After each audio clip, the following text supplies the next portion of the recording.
Hoy vamos a meternos de lleno en la historia de un rey bíblico del que, la verdad, no se suele hablar mucho, Baasa. Y es una pena, porque su reinado es una lección brutal, una historia trágica sobre el poder, el pecado y una ironía que, de verdad, es de las que te dejan pensando. La cosa nos plantea una pregunta que es el centro de todo esto.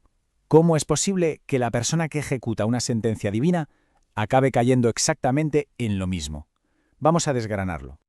A ver, para entender a Baasa primero hay que poner un poco de contexto.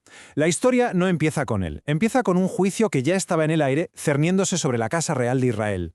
El problema era el rey anterior, Jeroboam. Él había metido a Israel hasta el fondo en la idolatría, y por eso el profeta Ahías soltó un veredicto divino que era demoledor. Toda su dinastía, toda su familia iba a ser aniquilada. O sea, la sentencia ya estaba dictada cuando nuestra historia arranca. Y es justo aquí donde entra en escena nuestro protagonista, Baasa. Pero ojo, no aparece como un salvador o un héroe, aparece como el instrumento, la herramienta elegida para llevar a cabo esa sentencia. Su subida al poder fue, visto y no visto, rápida, brutal y muy metódica. Conspiró contra Nadab, que era el hijo de Jeroboam, lo asesinó en medio de un asedio y en cuanto se sentó en el trono se aseguró de que no quedara ni un solo miembro de la familia real con vida.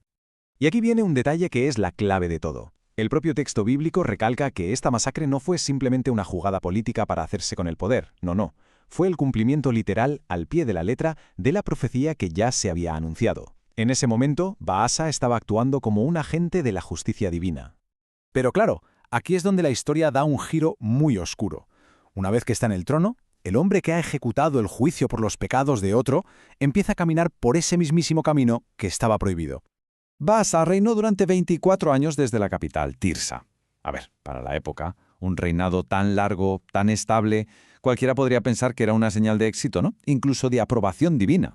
Y en lo político, el hombre no paró. Estuvo en guerra constante con el reino del sur, con Judá, e incluso se metió en proyectos de construcción enormes con fines militares, como cuando fortificó Ramá para intentar, básicamente, ahogar económicamente a su rival.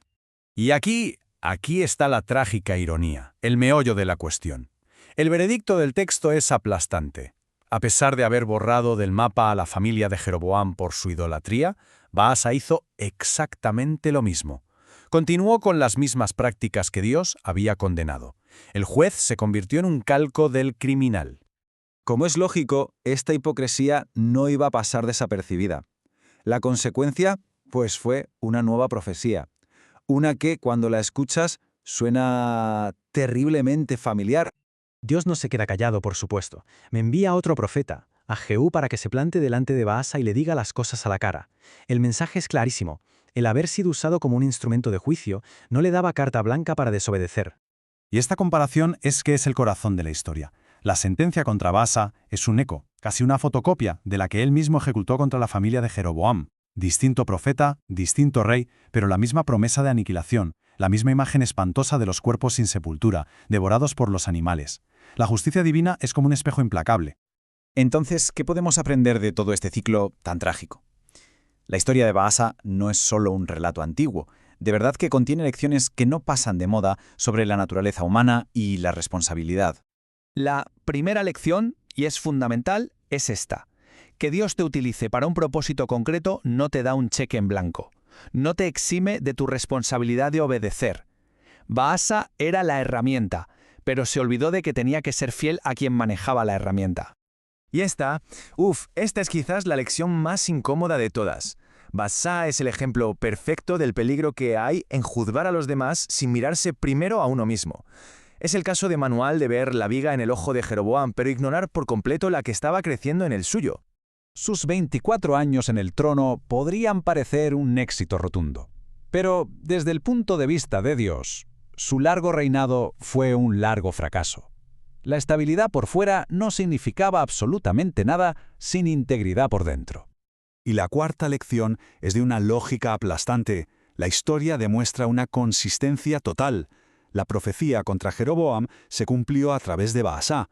Y, del mismo modo, la profecía contra Baasa también se iba a cumplir, de forma inexorable. Y así fue, tal cual. Su hijo Elá apenas duró 2 años en el trono antes de ser asesinado. Y toda su dinastía fue exterminada, cerrando el ciclo de la misma forma violenta en la que había empezado.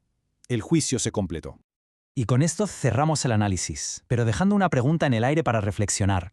La historia de Baasa nos obliga a mirar hacia adentro y preguntarnos, ¿en qué áreas de nuestra vida podríamos estar juzgando algo que, sin darnos ni cuenta, estamos empezando a imitar?